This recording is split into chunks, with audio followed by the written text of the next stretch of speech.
नमस्कार सभी को। मेरा नाम है निधि सहगल और मैं शब्दांचल फेसबुक मंच की मॉडरेटर हूँ। आप सभी का इस शब्दांचल की लाइव गोष्ठी में स्वागत करती हूँ। एक बार पुनः इस लाइव गोष्ठी में हम आपके लिए लेकर आए हैं अपने 4 बेहतरीन रचनाकारों को और मैं आभार प्रकट करती हूँ हमारे श्रोतागण का, जो कि हर बार हमारे इस लाइव गोष्ठी में हमें ज्वाइन करते हैं, अपने कमेंट्स और अपने स्नेह के द्वारा हमारा प्रोत्साहन करते हैं।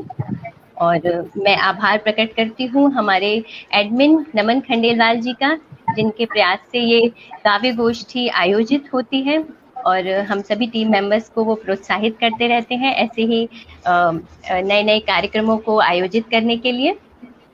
और साथ ही मैं आप लोग का इस लाइव काव्य गोष्ठी में आपका परिचय कराती हूँ मेरी सह संचालिका चारू चौहान जी का। चारू जी, आपका भी स्वागत है इस काव्य गोष्ठी में। बहुत बहुत धन्यवाद निधि जी। नमस्कार सभी मेहमान जो भी आज हमारे साथ जुड़े हैं और श्रोतागणों को जी। तो इस काव्य गोष्ठी को शुरू करने से पहले मैं चाहती हूँ कि सरस्वती वंदना की जाए। तो हमारे सभी अतिथिगण जो यहाँ पे उपस्थित हैं, तो उनके स्वागत के साथ ही मैं आमंत्रित करूंगी हमारे अतिथि आदरणीय पीसी सिप्पी जी को, जो कि हमारे सरस्वती वंदना के साथ इस काव्य गोष्ठी का शुरुआत करेंगे। तो उनको बुलाने से पहले मैं उनका एक संक्षिप्त सा परिचय देना चाहूंगी। आदरणीय पीसी सिप्पी जी पालमपुर हिमाचल प्रदेश के रहने वाले हैं। आपने इलेक्ट्रिकल इंजीनियरिंग में शिक्षा प्राप्त की हुई है। लेखन व संगीत आपकी विशेष रुचियां हैं और आप गीत, कविता और कहानियां लिखना पसंद करते हैं। आपकी एकल ई पुस्तक निशा की प्रभात फेरी अमेज़न KDP द्वारा प्रकाशित हो चुकी है। इसके अतिरिक्त आप थाती पाति प्रेम की मनसा वाचा कर्मणा साझा संग्रहों में भी अपना योगदान दे चुके हैं। आप आकाशवाणी व दूरदर्शन हिमाचल प्रदेश, शिमला व धर्मशाला के स्थानीय कार्यक्रमों, काव्य गोष्ठियों, भेंट वार्ताओं व चर्चा में अपना योगदान देते रहे हैं। आपको ऑनलाइन प्रतियोगिताओं में विभिन्न पुरस्कार प्राप्त हुए हैं। तो स्वागत है आपका आदरणीय पीसी सिप्पी जी। कृपया मंच को संभालें और अपनी रचनाओं द्वारा हम सबको आनंदित करें। सबसे पहले सादर नमन सम्माननीय मंच को, आयोजनकर्ताओं को मेरा प्यार भरा नमस्कार, और जो आज के मेरे प्रतिभागी सहभागी हैं इस कार्यक्रम में, उनको भी मेरा प्यार भरा नमस्कार।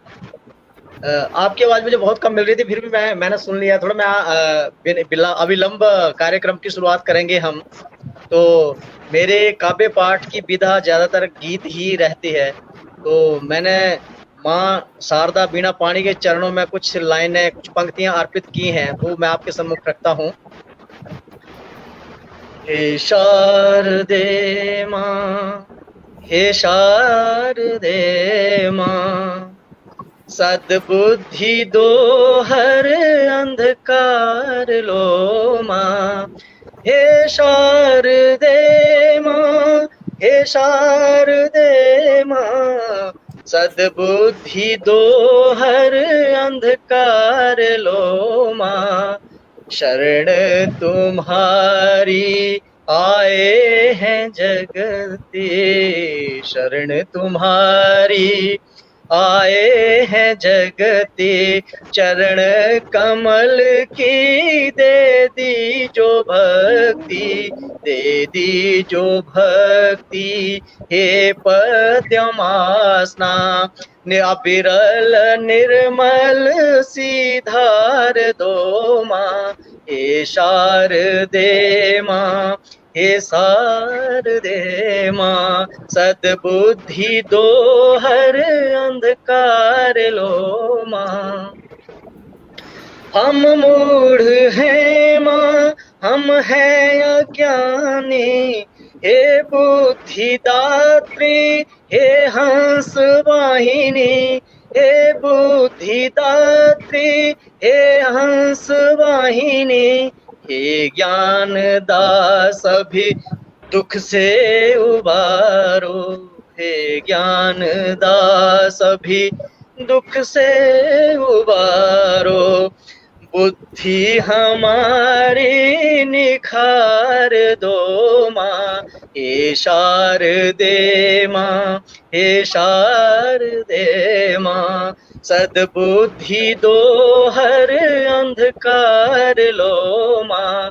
मैंने कोशिश की है माँ सरस्वती बीणा पाणी के जितने नाम हैं उनको इसमें व्याख्यान करने का। निर्मल पलास का आसन डोले, बीणा के सुर रस कर्णों में घोले, शब्दों के पुष्पों को चरणों में अर्पण, शब्दों के पुष्पों को चरणों में अर्पण, करते रहे सौ सौ बार लो माँ, हे शारदे माँ, हे शारदे माँ, सद्बुद्धि दो हर अंधकार लो माँ, हे शारदे माँ, हे चंद्र कांति वर दो हमें, हम बने भानु भांति, वर दो हमें हम बने भानु भांति, मिटे सारे जग से अशिक्षा अंधेरा, मिटे सारे जग से अशिक्षा अंधेरा, चहूं और हो मां ज्ञान सवेरा, करते रहें वंदना हम तुम्हारी, करते रहें वंदना हम तुम्हारी, हे कुमुदी सरस्वती सुरताल दो माँ, हे कुमुदी सरस्वती सुरताल दो माँ, हे शारदे माँ, हे शारदे माँ, सद्बुद्धि दो हर अंधकार लो माँ। ये मेरी पहली रचना है। अति सुंदर, बहुत ही मीठी मधुर आवाज में आपने माता का जो वंदन किया है, तो हम सब पर माता की कृपा बनी रहे।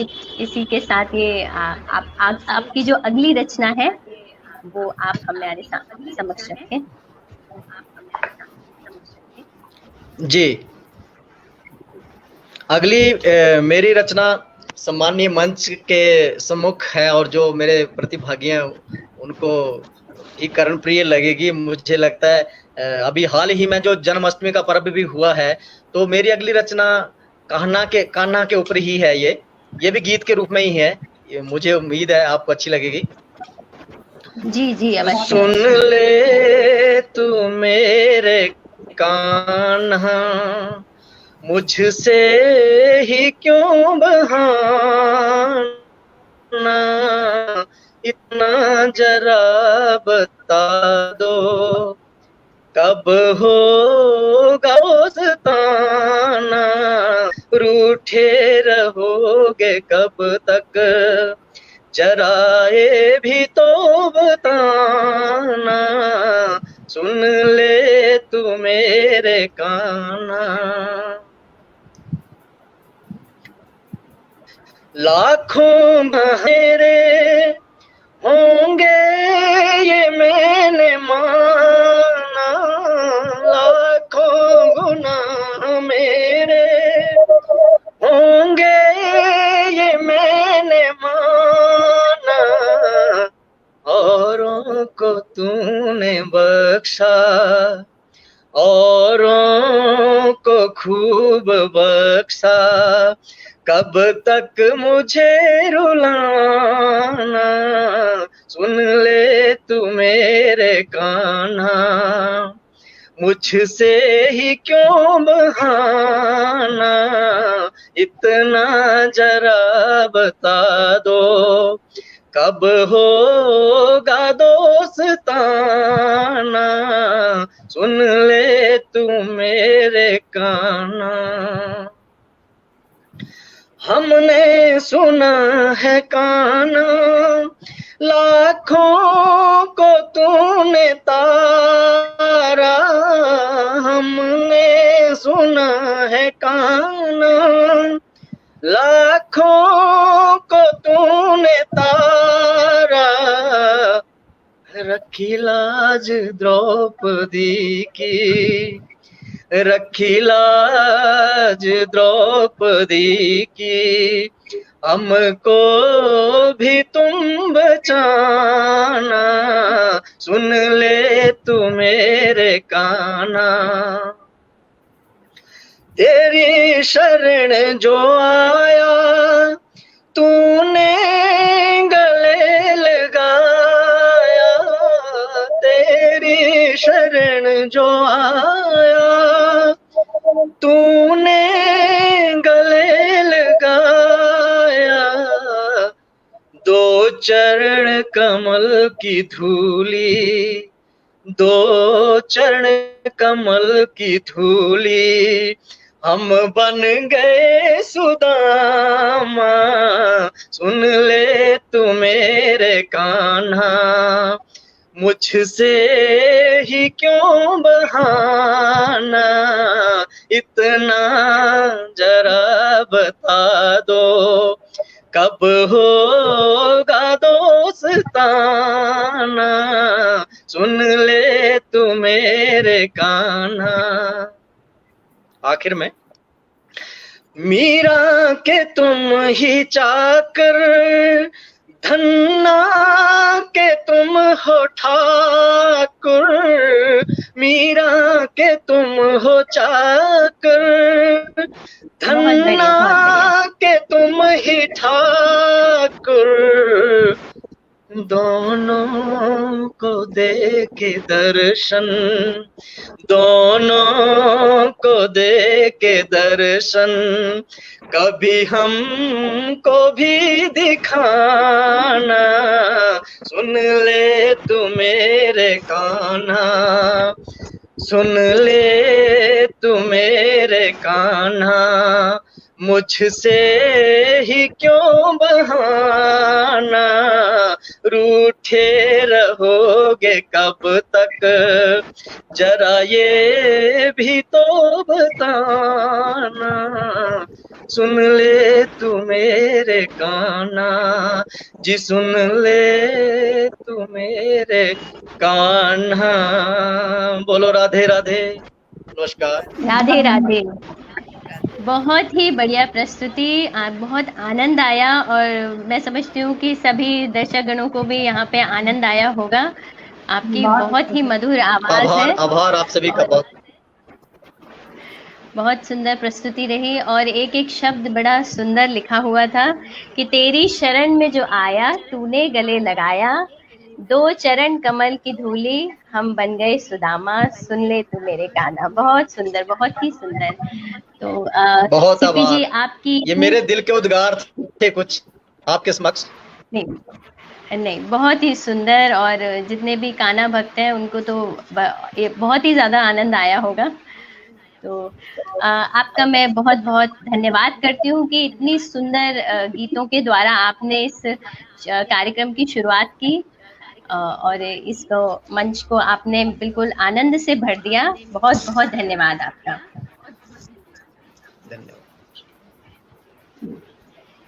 तो अब मैं अपनी अगली जो मेहमान हैं, हमारी जो अगली अतिथि हैं, उनको आमंत्रित करना चाहूंगी। हमारी अगली जो अतिथि हैं वो है आदरणीय आरती श्रीवास्तव विपुला जी। आरती जी जमशेदपुर झारखंड की रहने वाली हैं। आप गृहिणी व लेखिका हैं। आपने अपनी पहली कविता कक्षा 8 में अपनी रूठी सहेली को मनाने के लिए लिखी थी। उसके बाद 25 साल बाद आप ऑनलाइन सोशल प्लेटफॉर्म पर लिखने लगी, कविता की सारी विधाएं सीखी और ऑनलाइन व ऑफलाइन बहुत से पुरस्कार व सम्मान प्राप्त किए तथा अब तक ये सफर आपका निरंतर चल रहा है। He साझा संकलनों में आपने योगदान दिया है और एकल संग्रह आपका प्रकाशन की राह पर है। छंदबद्ध काव्य, लघु कथा, आलेख, समीक्षा आदि लिखने में आपकी विशेष रुचि है। आपका बहुत बहुत स्वागत है आरती जी। मंच को संभालिए और सुंदर रचनाओं से हम सभी को आनंदित कीजिए। धन्यवाद निधि जी। सबसे पहले मैं मंच को नमन करती हूँ और इतने बड़े मंच पर आकर मुझे कविता पाठ करने का मौका मिला, इसके लिए मैं सबका आभार व्यक्त करती हूँ। आजादी का अमृत महोत्सव पर मैंने एक गीतिका लिखा है, उनसे मैं आप सबको सुनाना चाहती हूँ। तिरंगा शीर्षक है तिरंगा। इस विश्व के पटल पे अभिमान है तिरंगा, इस विश्व के पटल पे अभिमान है तिरंगा। यह हिंद देश सीमा पर मान है तिरंगा, यह हिंद देश सीमा पर मान है तिरंगा। इस विश्व के पटल पे अभिमान है तिरंगा। जय घोष आज भारत अब विश्व फैलता है, जय घोष आज भारत अब विश्व फैलता है। चढ़ जाए हम शिखर पे सोपान है तिरंगा, चढ़ जाए हम शिखर पे सोपान है तिरंगा। इस विश्व के पटल पे अभिमान है तिरंगा, यह हिंद देश सीमा पर मान है तिरंगा। इस विश्व के पटल पे अभिमान है तिरंगा। हम देश प्रेम करते हम पूत भारती के, हम देश प्रेम करते हम पूत भारती के। जय गान हम करेंगे यह मान है तिरंगा, जय गान हम करेंगे यह मान है तिरंगा। इस विश्व के पटल पे अभिमान है तिरंगा। आगे सुनिए। हर हाल में हमें ये लग आज प्राण प्यारा, हर हाल में हमें ये लग आज प्राण प्यारा। घर घर फहर रहा है पहचान है तिरंगा, घर घर फहर रहा है पहचान है तिरंगा। कहती सदा कहानी ये वीर सैनिकों की, कहती सदा कहानी यह वीर सैनिकों की।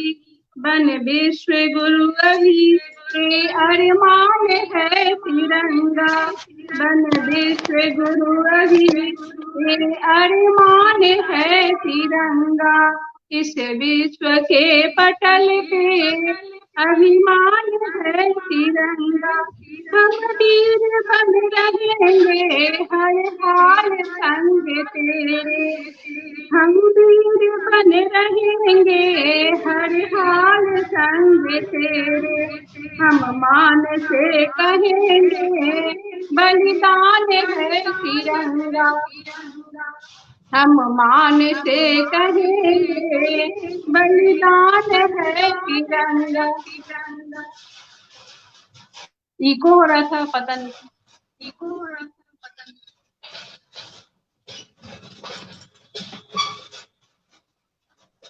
दीदी मैम आपका माइक ऑफ है।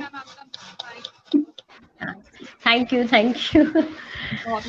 नहीं, आपकी आवाज इको हो रही थी पर फिर भी रचना पूरी आपकी सुनाई दी। पता नहीं इको क्यों हो रही। आई थिंक मेरी भी आवाज इको हो रही है। हाँ। मेरी भी आवाज इको हो रही है। हाँ। Network issue. आपकी रचना बिल्कुल सही सुनाई दी और बहुत सुंदर रचना थी देश के नाम।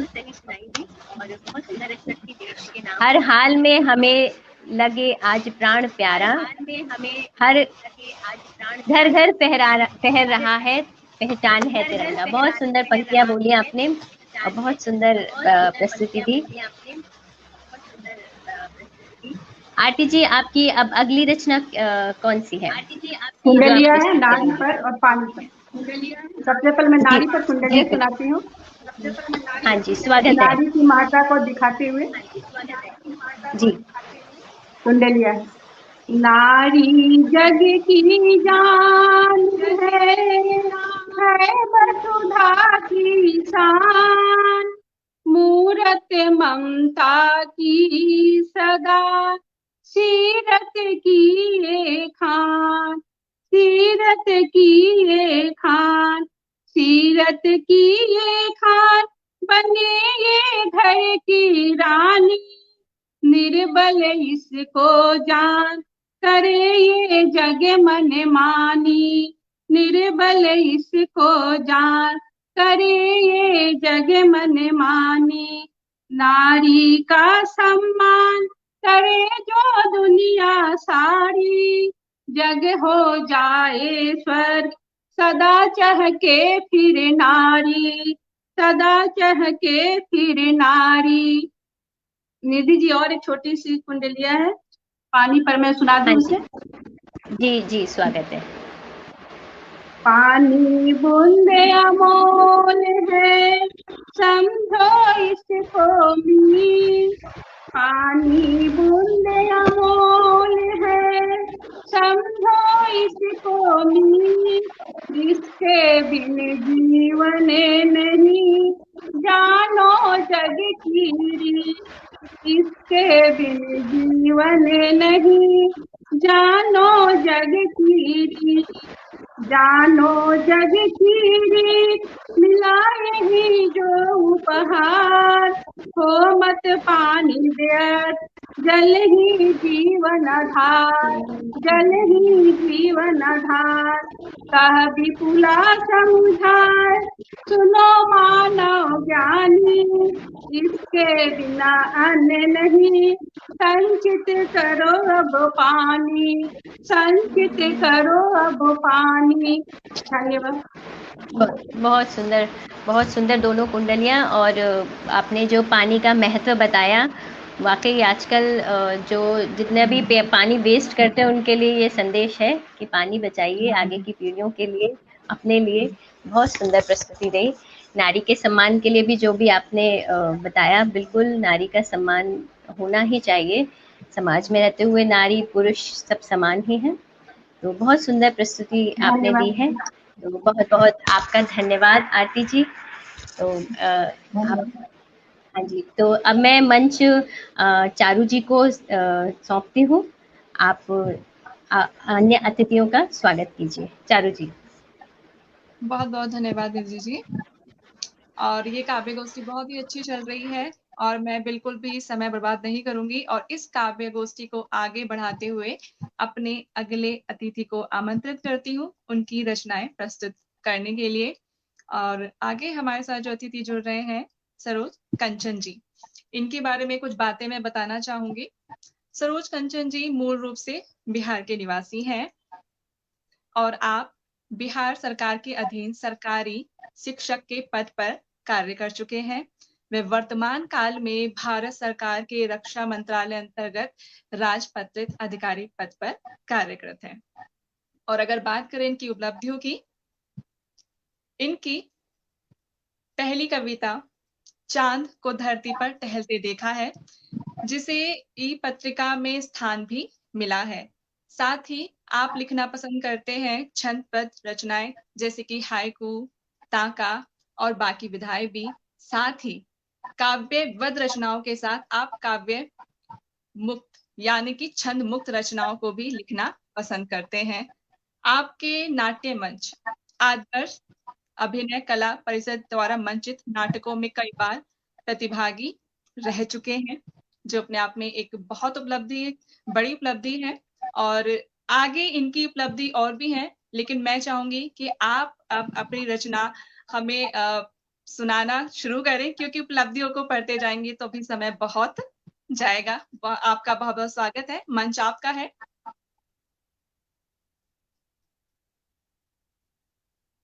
बहुत धन्यवाद आपका।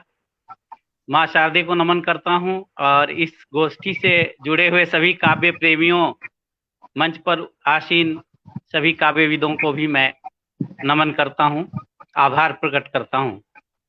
और यह रचना जो मैं आपके समक्ष प्रस्तुत करने जा रहा हूँ गजल विधा में है, जिसका शीर्षक दिया है मैंने चूड़ियाँ। चूड़ियाँ आकर्षक तो होती ही हैं, इनके आकर्षण और आनंद को मैंने अपने भाव में पिरोने का कोशिश किया है। आशा है आपको पसंद आएगी।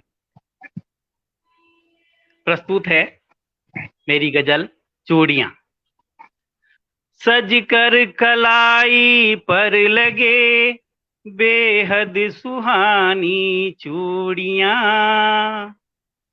सज कर कलाई पर लगे बेहद सुहानी चूड़ियाँ, के मूक होकर भी कहे कितनी कहानी चूड़ियाँ, कि मूक होकर भी कहे कितनी कहानी चूड़ियाँ। नीली अरुणारा सभी संगीत एक सृजन करे, नीली अरुणारा सभी संगीत एक सृजन करे, हृदय लुभाती प्रेमिका सी रात रानी चूड़ियाँ, मूक होकर भी कहे कितनी कहानी चूड़ियाँ। अगले शेर में देखिएगा, एक मैंने यक्ष प्रिया जिनका वर्णन आता है हमारे शास्त्रों में कि इनको अपने चूड़ियों की झनकार से संबंधित इतना अच्छा ज्ञान था कि जब ये चूड़ियां खनकाती थी तो वास्तव में मयूर आकर नाचने लगते थे। इसको शब्दबद्ध करने का कोशिश किया है। कंगन खनक पे कनक प्रिया, कंगन खनक पे यक्ष प्रिया के नील कंठ नर्तन किए, कंगन खनक पे यक्ष प्रिया के नील कंठ नर्तन किए, कर में बने कृपाण ये झांसी की रानी चूड़ियाँ, मूक होकर भी कहे कितनी कहानी चूड़ियाँ। राधा मिलन की आस में तो श्याम मनिहारी बने, राधा मिलन की आस में तो श्याम मनिहारी बने, कि राधिका संग कृष्ण की बनती दीवानी चूड़ियाँ, मूक होकर भी कहे कितनी कहानी चूड़ियाँ। कंगन कमल के नाल का दुष्यंत देख मोहित हुए, कंगन कमल के नाल का दुष्यंत देख मोहित हुए, थी बन गई शकुंतला की राजधानी चूड़ियाँ, मूक होकर भी कहे कितनी कहानी चूड़ियाँ। कंचन कभी ललकार कभी तलवार चूड़ी बन गई, कंचन कभी ललकार कभी तलवार चूड़ी बन गई, देकर गई रण में कभी अपनी निशानी चूड़ियाँ, मूक होकर भी कहे कितनी कहानी चूड़ियाँ। सज कर कलाई पर लगे बेहद सुहानी चूड़ियाँ, मूक होकर भी कहे कितनी कहानी चूड़ियाँ। धन्यवाद। बहुत सुंदर, बहुत सुंदर। मूक रहकर भी कितनी कहानी कहे चूड़ियाँ। बेहद खूबसूरत गजल सर आपकी। चूड़ियों को आधार बनाकर आपने ये गजल लिखी, बहुत ही सुंदर, बहुत ही सुंदर। और आपका जो अंतिम शेर रहा, कभी ललकार कभी हथियार, बेहद उम्दा, बहुत सुंदर। चूड़ियों के बारे में ऐसी कल्पना करना इतना आसान नहीं है, लेकिन आपने जो इतनी खूबसूरत गजल लिखी, बहुत सुंदर, बेहद उम्दा। बहुत बहुत आभार, बहुत आभार। अब आते हैं आपकी दूसरी रचना पर, आप क्या सुनाने वाले हैं? तो पुनः एक बार मौका मिला है तो मैं आपके समक्ष अपनी प्रिय विधा कविता जो छंदबद्ध है, इसी विधा में मैंने जीवन के रंगों के गणित को शब्दबद्ध करने का कोशिश किया है। क्योंकि मैं गणित का विद्यार्थी रहा हूं और गणित मेरा प्रिय सब्जेक्ट भी रहा है, तो मैंने जीवन के रंगों के गणित को समझने का कोशिश किया है। आशा है आप सभी को भी समझ में आए और अच्छा लगे तो आप लोगों की प्रतिक्रिया मुझे अवश्य मिले। प्रस्तुत करता हूं। स्वागत है। ये जिंदगी, जी आप कुछ कह रही हैं? स्वागत है मैं बोली थी। अच्छा तो जी मेरी आदत हो गई है बोल। जी जी, प्रस्तुत है। ये जिंदगी मखमली सात रंगी चुनर, ये जिंदगी मखमली सात रंगी चुनर, उड़ के जाए किधर ये किसे है खबर। ये जिंदगी मखमली सात रंगी चुनर, उड़ के जाए किधर ये किसे है खबर। रंग पहला है बचपन का निर्मल मिला, रंग पहला है बचपन का निर्मल मिला, पुष्प सा स्नेह ममता में जो है खिला। एक अल्हड़पन का रंग ऊर्ध्वाधर चढ़ा, रंग बसंती बलय सा तरुण का गढ़ा। एक अल्हड़पन का रंग ऊर्ध्वाधर चढ़ा, पुष्प सा रंग बसंती वलय सा तरुण का गढ़ा। एक अल्हड़पन का रंग ऊर्ध्वाधर चढ़ा, साल 16 है बाली उम्र का शिखर, उड़ के जाए किधर ये किसे है खबर। उड़ के जाए किधर ये किसे है खबर। रंग यौवन गणित ना समझ पाए हम, रंग यौवन गणित ना समझ पाए हम। ज्यामिति से फलक पर खुशी और गम, है प्रौढ़ता की धरातल चटक रंग पटल। सम विषम राह जीवन के हैं प्रतिपल, कुछ न जाने मुसाफिर है कैसा सफर। कुछ न जाने मुसाफिर है कैसा सफर, उड़ के जाए किधर ये किसे है खबर। उड़ के जाए किधर ये किसे है खबर। रंगों के सब फलन का कलन वृद्धापन, रंगों के सब फलन का कलन वृद्धापन। मन को लागे गुणन भाग से जो थकन, है शून्य से शून्य तक का वृत्ताकार पथ। है शून्य से शून्य तक का वृत्ताकार पथ। कौन जाने रथी कौन किसका है रथ। कुछ है कहते कि जीवन किराए का घर, कुछ है कहते कि जीवन किराए का घर। उड़ के जाए किधर ये किसे है खबर। ये जिंदगी मखमली सात रंगी चुनर उड़ के जाए किधर ये किसे है खबर, उड़ के जाए किधर ये किसे है खबर। धन्यवाद। बहुत सुंदर। बहुत ही अच्छी रचना। आपने शुरू में ही कहा था कि शायद आप जुड़ाव महसूस कर पाएं, पर व्यक्तिगत तौर पर मैं कह सकती हूँ, क्योंकि मैं खुद विद्यार्थी रही हूँ गणित की और शिक्षिका भी रही हूँ। बहुत ही सुंदर रचना। और मेरे साथ जितने भी श्रोतागण हैं, हमारे बाकी अतिथि हैं और निधि जी हैं, मुझे यकीन है इन्हें भी यह रचना बहुत पसंद आई होगी। किस तरह से बहुत आपने ही सुंदर, बहुत। गणित के बहुत टर्म्स बहुत यूज आभार। करके आपने जीवन को दर्शा दिया।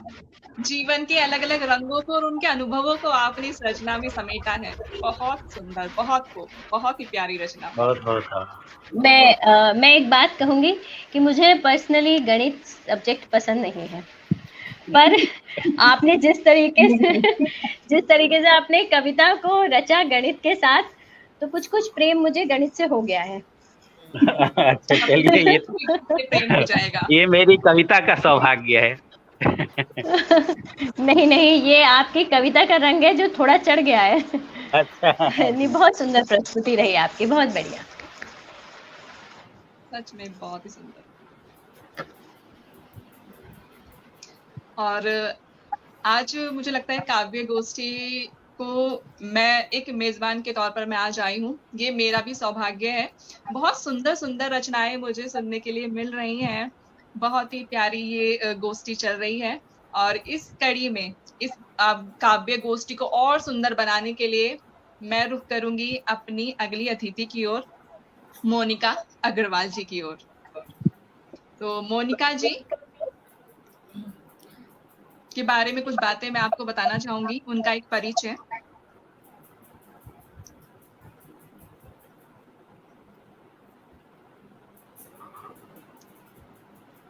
मोनिका जी पानीपत हरियाणा की रहने वाली हैं। आप एक अध्यापिका हैं और लेखिका हैं। आपकी रचनाएं विभिन्न मंचों पर प्रकाशित व सम्मानित होती रहती हैं। आप छंदबद्ध रचनाएं लिखना पसंद करती हैं, कहानी आप लिखती हैं, गीत भी आप लिखती हैं और हास्य व्यंग भी आपको लिखना पसंद है। मैं स्वागत करूंगी मोनिका जी का कि वो आए और अपनी रचना की प्रस्तुति दें। आज गणेश चतुर्थी के नमस्कार, सभी को नमस्कार। आज गणेश चतुर्थी के इस पावन अवसर पर सबसे पहले मैं गणेश जी को प्रणाम करूंगी। उसके पश्चात मैं दिल से आभारी हूँ निधि सहगल जी का, जिन्होंने मुझे ये सुअवसर प्रदान किया कि मैं आप सबके समक्ष अपनी रचनाएं प्रस्तुत कर सकूं। मंच पर उपस्थित सभी आदरणीय रचनाकारों को भी मैं प्रणाम करती हूँ और उसके साथ अपना काव्य पाठ शुरू करती हूँ। मेरी प्रथम रचना का शीर्षक है युद्ध। आज राष्ट्रीय स्तर पर या अंतर्राष्ट्रीय स्तर पर कहीं भी देखें, जो भी माहौल है, हर तरफ एक अजीब सी तनातनी है, एक घृणा का माहौल है। उसी को ध्यान में रखते हुए मैंने ये कुछ पंक्तियां लिखी हैं जो मैं आपके समक्ष प्रस्तुत करने जा रही हूँ। युद्ध के कोलाहल से मानवता हुई मौन है। युद्ध के कोलाहल से मानवता हुई मौन है। इस युद्ध और विनाश का सूत्रधार कौन है? एक डर है, एक दहशत है, एक डर है, एक दहशत है जो चारों तरफ फैली है। सांस लेना भी दूभर हुआ, हवा भी विषैली है। एक डर है, एक दहशत है जो चारों तरफ फैली है। सांस लेना भी दूभर हुआ, हवा भी विषैली है। अब यदि हम राष्ट्रीय स्तर पर देखें तो बहुत ही, मैं कहूँगी कि भयानक माहौल है। उसी पर कुछ पंक्तियां लिखी हैं। धर्म के नाम पर एक दूजे को काट रहे, धर्म के नाम पर एक दूजे को काट रहे।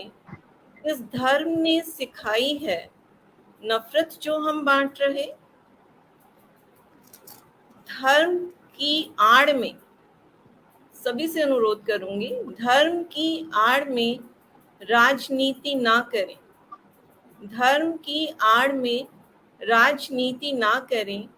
प्रेम से सबको रहने दें, सद्भाव का प्रचार करें। प्रेम से सबको रहने दें, सद्भाव का प्रचार करें। अब यदि हम अंतरराष्ट्रीय स्तर पर देखें तो और भी बुरा हाल है। हर देश दूसरे देश को पीछे हटाकर अपनी सीमाओं के विस्तार में लगा हुआ है। सीमा विस्तार की आड़ में, सीमा विस्तार की आड़ में कहीं बमों का प्रहार है।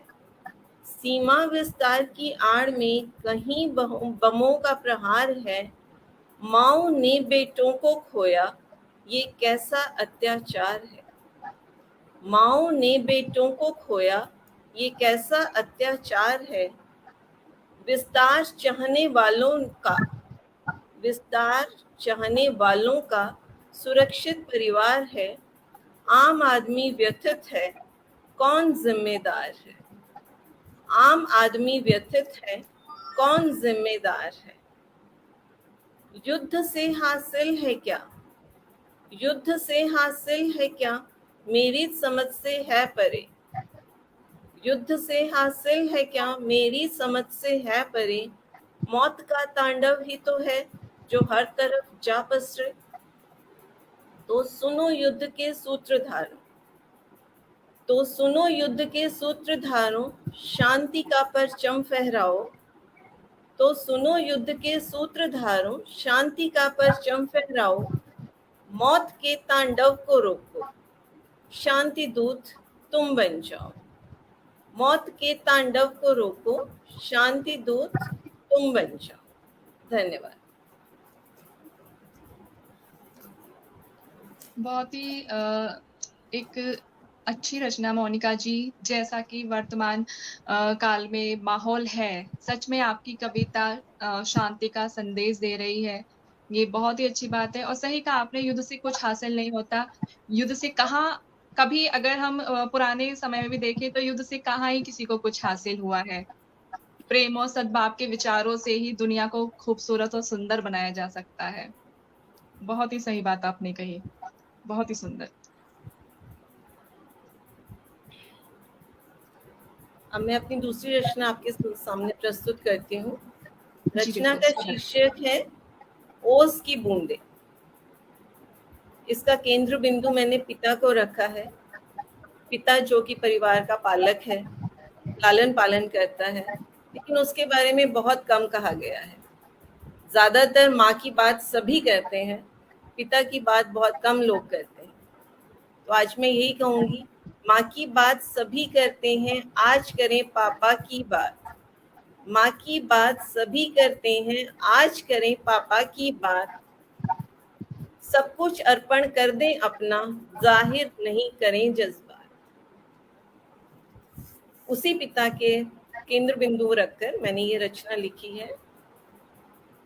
एक था माली, एक था माली, सींचा उसने खून पसीने से अपनी बगिया के हर फूल को, और जमाने से छिपाया हर फूल की हर भूल को।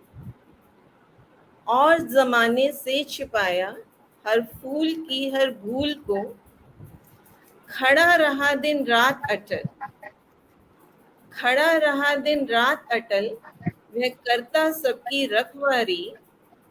एक दिवस वो चला गया छोड़ के सारी फुलवारी। एक दिवस वो चला गया छोड़ के सारी फुलवारी। उसके जाते ही हर फूल ने, उसके जाते ही हर फूल ने बसा ली एक दुनिया न्यारी।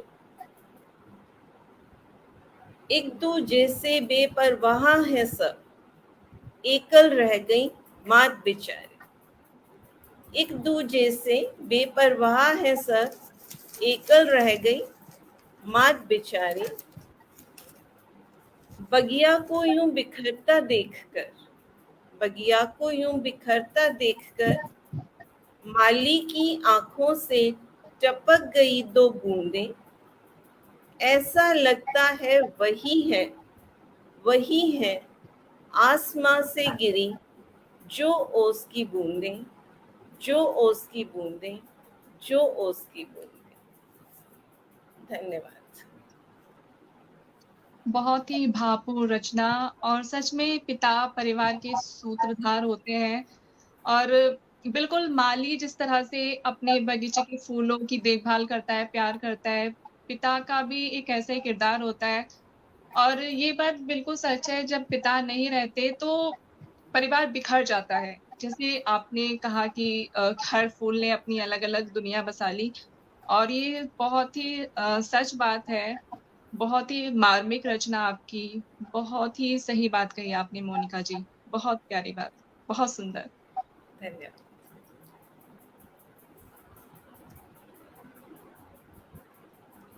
तो निधि जी का स्वागत मैं एक बार फिर से मंच पर करूंगी।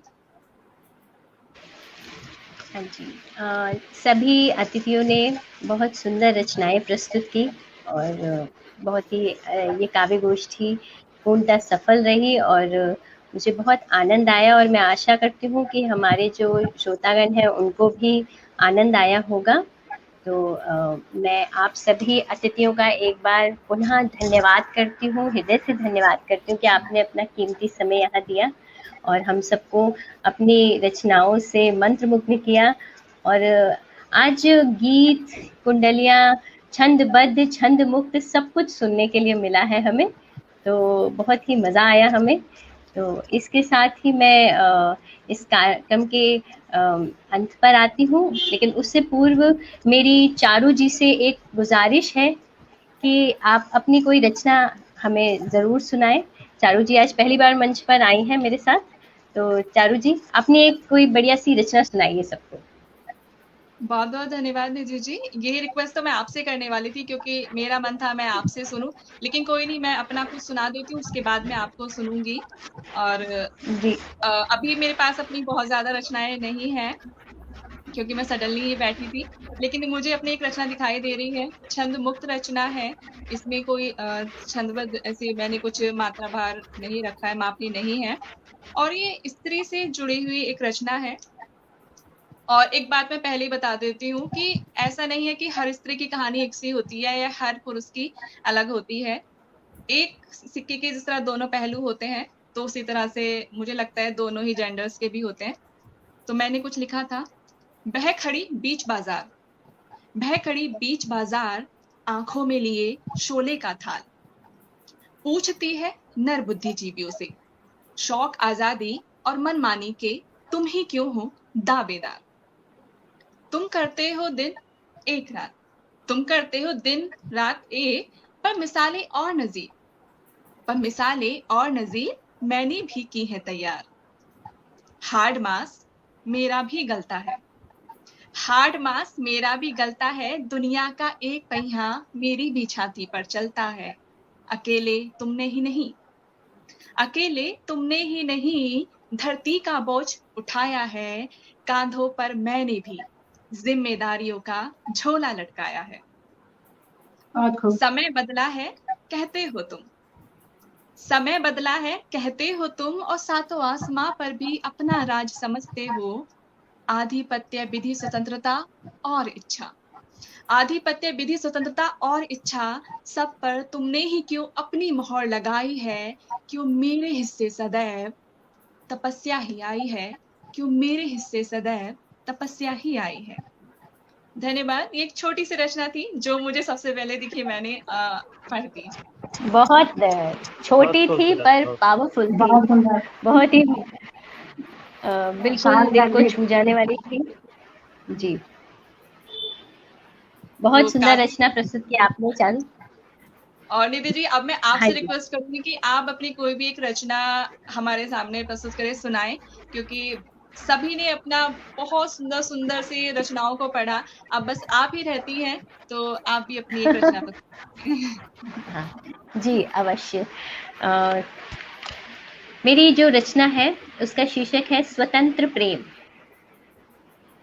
हम सब जानते हैं कि प्रेम जो है वो कभी बंधन में नहीं रह सकता। वो एक ऐसा भाव है जिसे पंख चाहिए ही चाहिए। तो उसी पे आधारित है कि जब स्वार्थ की बेड़ी से बांध प्रेम को, स्वार्थ की बेड़ी से बांध प्रेम को बना दिया लाचार, रखे पहरे लाखों उस पर पनपे कुविचार, रखे पहरे लाखों उस पर पनपे कुविचार, छटपटाकर प्रेम ने अंततः लिया अंतिम श्वास, बिखर गया वो रिश्ता जिसमें बसता था विश्वास, बिखर गया वो रिश्ता जिसमें बसता था विश्वास, दिए होते यदि पंख प्रेम को, दिए होते यदि पंख प्रेम को, भरता उड़ान हर ओर, चाहे कितने प्रलोभन आते होता नहीं कमजोर, चाहे कितने प्रलोभन आते होता नहीं कमजोर, विकसित होता कमल पुष्प सा, विकसित होता कमल पुष्प सा, मुस्काता भाव विभोर, अमर प्रेम बन चमचमाता जैसे चंद्र चकोर, अमर प्रेम बन चमचमाता जैसे चंद्र चकोर, कि हर जीव की भांति भाव भी, चाहे कोई भी भाव हो, हर जीव की भांति भाव भी मांगे स्वतंत्रता का आभास, बंधन रहित प्रेम जहां बसे वहीं सत्य का है वास, बंधन रहित प्रेम जहां बसे वहीं सत्य का है वास। धन्यवाद। बहुत सुंदर सृजन आपका निधि जी, बहुत अच्छा आपने वाचन भी किया। जी धन्यवाद। तो मेरी रचना के साथ ही इस काव्य गोष्ठी के हम अंतिम स्तर पर आ गए हैं। एक बार पुनः आप सभी का बहुत बहुत धन्यवाद। मैं सभी का धन्यवाद करती हूँ, अपने श्रोतागण का भी धन्यवाद करती हूँ। आप सब अपना स्नेह, अपना सहयोग इस मंच के साथ बनाए रखें और हम सबको आगे प्रयास, ऐसे ही प्रयास करने का मार्गदर्शन देते रहें। बहुत बहुत धन्यवाद। विदा लेते हैं। नमस्कार। सादर नमस्कार सभी को।